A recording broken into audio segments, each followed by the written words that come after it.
It's your boy, and appreciate all the people that been viewing my new videos I've been putting up. And I'm bringing some more content, and I'm just be quite live and direct. So basically, what I'm gonna be talking about today is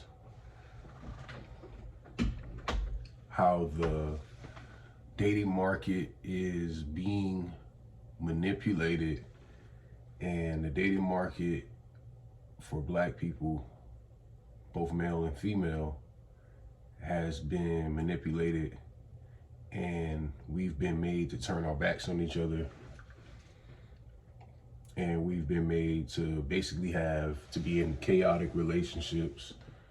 There are some affluent Black families and Black couples out here that are doing well. So this is not necessarily directed to the people who are doing well. More power to you, and I'm happy for you guys. But this is just a general topic about how the dating market is being manipulated for Blacks, especially the Black male, and why a lot of statistics play out the way they play is what I'm going to be basically explaining.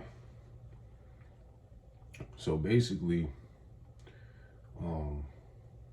this is much older. This is what's been going on is much more. What's been going on is actually just much more older in terms of how long we've been being manipulated. It goes back to prior to the 1960s. This goes back to slavery. Of course, you know, we always have to retract back to slavery, and because basically what happened, we are people who have lost our culture, but have kept our cultural influences. We've kept our cultural influences from Africa. Yeah, of course, we can still dance. We can still sing. Of course, we can still entertain. We still have all of a lot of the outside qualities of what we had in Africa. But what happened to the Black family, and not just the Black, to the Black family and to the Black man and the Black woman as a whole, is that we've lost our culture. And subsequently, what happens is when you lose your customs from being colonized, you try to live up to the people who've colonized you. You try to live up to their standards, because now we live in a very corporate dominated system where people put survival over love. And yes, there's still women out here that's not just trying to manipulate you for money. But back on topic, the Black man has been, what I say, castrated in many aspects. He's been castrated in the economic world. He's been castrated in the not only in the financial world, but in the world that we live in socially. There's ways to isolate us or to make us feel alienated. But like I was saying, back to slavery, our language was stolen from us, our culture was stolen from us, our legacy was stolen from us, and we basically been trying to rebuild, and we've been constantly, every time we try to rebuild something, the enemy tries to destroy it for us. Unfortunately, this is no disrespect to any white colleagues that I might have, but unfortunately, what took place has damaged us psychologically, internally, and has damaged us as a whole And we have to find common ground on how to develop our relationships through the damage and the wounds of not also slavery, but of discrimination, racism. But let's keep things quite frank. Let's just keep things straight up. We live in a society that is dominated by white culture. Some cities have prevalently more blacks, or a deeper concentration of blacks in some inner cities. But most of the outskirts of the United States of America is white. So they've had the advantage from the beginning, and I really do feel like nowadays when I see black women with white men, that it is definitely, sometimes it might have been something where they couldn't have found a black man that was economically or psychologically stable enough for them, or just didn't qualify for them. So they may have felt like they had to go out and seek a white counterpart. Clearly, I do not feel that it is the best alternative, but realistically speaking, it's an alternative. We've been psychologically programmed and psychologically engineered to be on disagreeable sides now. So we've been engineered to be on disagreeable sides. Okay? Because what you got to understand right now is going on is we've turned our backs on each other, and the mere fact that we want to seek revenge on each other and hurt each other for mistreatments that white people have done to us. Okay? Many of you know that the welfare system definitely took us back. The welfare system took us back.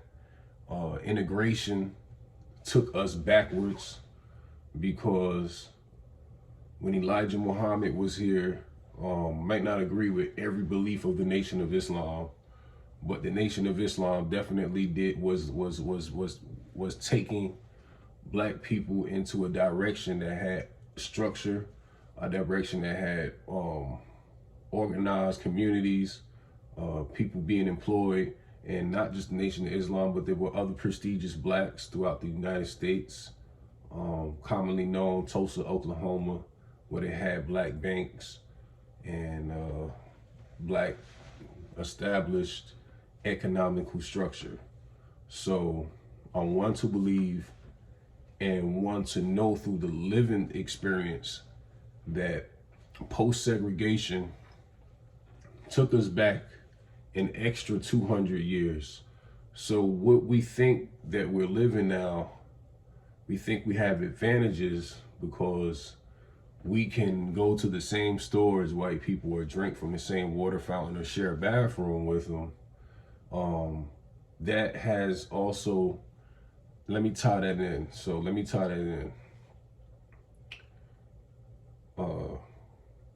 Our relationships are bad and on the verge of getting worse because one of the reasons is because of integration. See, before black people had integration, all of our problems, at least 60 to 70, or at least 60 to 90% of our problems, we had to solve ourselves. Now that we have integration and interracial relationships being promoted at such a high value, we seem to go to the other side to vent about our troubles and to use as a middleman to basically make us feel better about where we are in life. But right now I've been studying what's going on in the dating market, and I'm not gonna lie, it's absolutely ridiculous how black men and black women are treating each other right now. It's just a lot of gossip. It's a lot of chauvinist, a lot of male chauvinism, a lot of female chauvinism, if there's even such a characteristic. But it's just a whole lot of arrogance on both sides. So a lot of times you'll watch a lot of these videos on social media with the men and the women arguing, and both sides have valid interpretations of what they see going on in our community. And a lot of the times they're saying that sisters are not giving the brothers a chance, that the sisters are not giving the brothers a chance that are grinding, the brothers that are trying to make a better way from maybe out of nothing, maybe from working a fast food job or maybe from working a blue collar job. A lot of them brothers are complaining that now they don't feel as needed in the dating market now because of maybe the dating apps and the high volume of options that women might have accessible to them. But you have to be patient. You got to be steadfast. This may be one of the hardest generations for black men.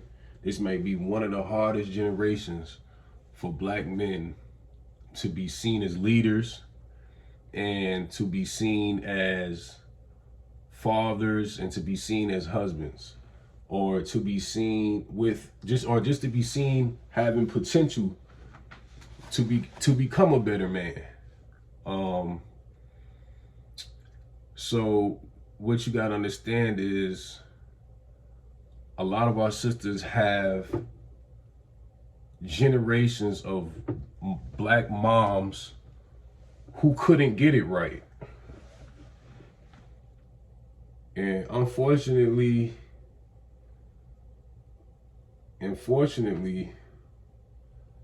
they moms couldn't get it right. And they passed that on to their daughters. And then their daughters, they couldn't get their relationships right. And they passed on all that psychological baggage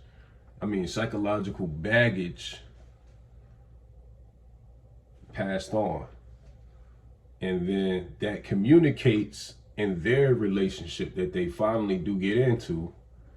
It communicates into that. And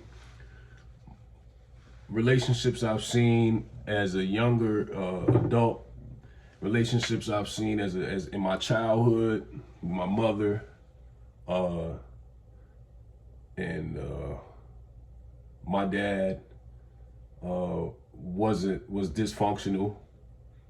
So I myself, I'm not trying to take the victim role, but I do know that coming from a dysfunctional family is not easy. So we have to, I'm not trying to say black people need to give each other a pity party and give each other a pat on the back from coming from dysfunctional families, but coming from a dysfunctional family is not easy. It's not easy to pick up the pieces from a bad example of romance and bad example of love. Okay, so first things first, I want to talk about how the black man has been economically castrated and has to work harder to get less. And basically right now, the modern black man is not even seen as imagery wise. They're posting up images of us that are getting worse and worse. And what we do is we seem to bandwagon black men getting castrated on TV, celebrities, prestigious black men getting locked up.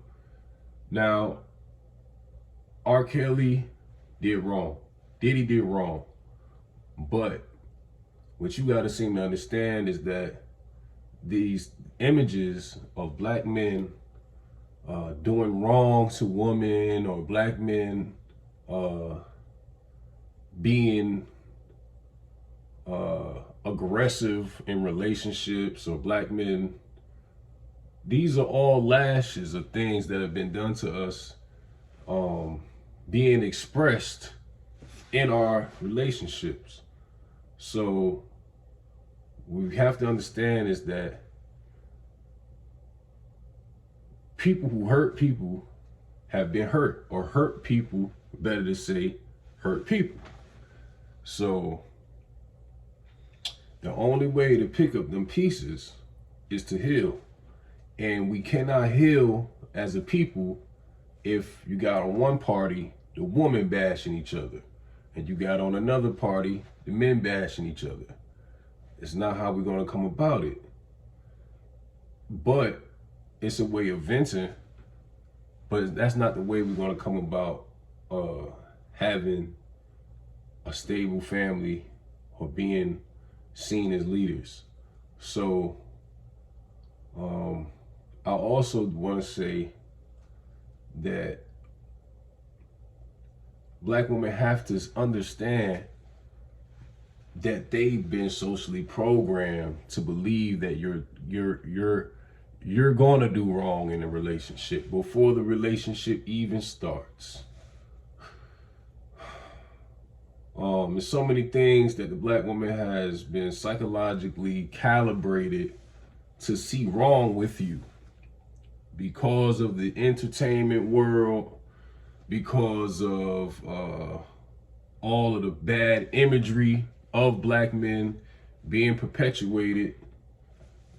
So we have to, us as black men, we have to keep our cool in this time, in this day and time we're living in. We have to be real poised, and we can't let a lot of ignorant stuff get under our skin. We got to stay focused, and we got to not let all of the drama going on around us affect us. So, another thing I want to say is, black women, you have to allow your man to be a leader. You have to allow your man to be a leader. You have to give him the idea of submitting. Yes, you've been in bad relationships. I understand. Yes, you've been hurt. I understand. Yes, you may have been cheated on. I understand. But your whole social programming and the way you see the black man is based on Eurocentric ideas. Because what I mean by Eurocentric, I mean European ways of thought have been embedded in you since the 1400s, since colonization, since slavery, as you want to say. So you have to want to make it a better day. You have to want to make it a better life. You have to want to make your life better in a black relationship. You can't go in it looking for wrong. Oh, he's a cheater. I can tell he's a cheater.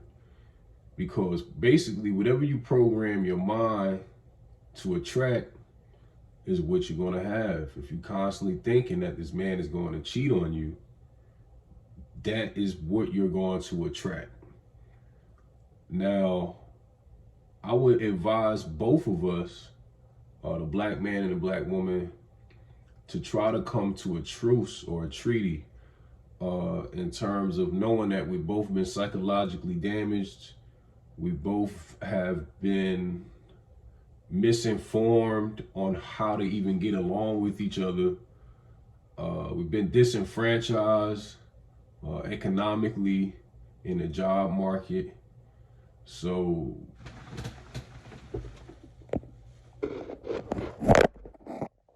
have to basically, we have to, one of us is going to have to grow, one of us is going to have to be the bigger man in this situation. And us being men as leaders, we're going to have to guide our woman to a better purpose. It's going to take patience. See, the easy way out is to go get you a white woman. But brothers, we can't take the easy way out. That's the easy way out. You know what I'm saying? Our sisters need us more than ever right now. When the people are healing, there's no telling how long it might take us. It might take us a couple more generations to get this right. Also, I read a book that Shahrazad Ali wrote, which was The Black Man's Guide to Understanding the Black Woman. Now, she was writing, and I don't know specifically what chapter it was in, but she was talking about how sisters have been programmed, like I was saying, like they've been programmed in their childhood to see their mom talking bad to their fathers. And no, it just didn't happen in the 1950s or the 60s or 70s or 80s. This happened hundreds of years back. Because first of all, the black woman had to put you in place to be in position of submission to the slave master. Because either number one, she didn't want you to get killed by a slave master. Number two, she didn't want you to get raped in front of your family by a slave master. She didn't want you to get sold off. So you got these three things. Either you could get sold off, you could get raped in front of a slave master, or you could get hung and killed, or they could sell your children. So that's the first generation slavery. Then that got passed down another 3 or 4 generations down. Now, I know you're thinking, yo, we got cell phones, we got flat screen TVs now. Yo, we got GPSs in our cars. We're modern people now. Like, what the hell does slavery have to do with anything? But nah, it does. It still plays a major vital factor and role that we have to heal from.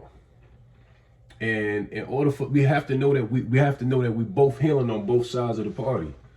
So that's important to know. And you have to, I want to tell the sisters, yo, y'all got to start talking to black men in encouraging ways.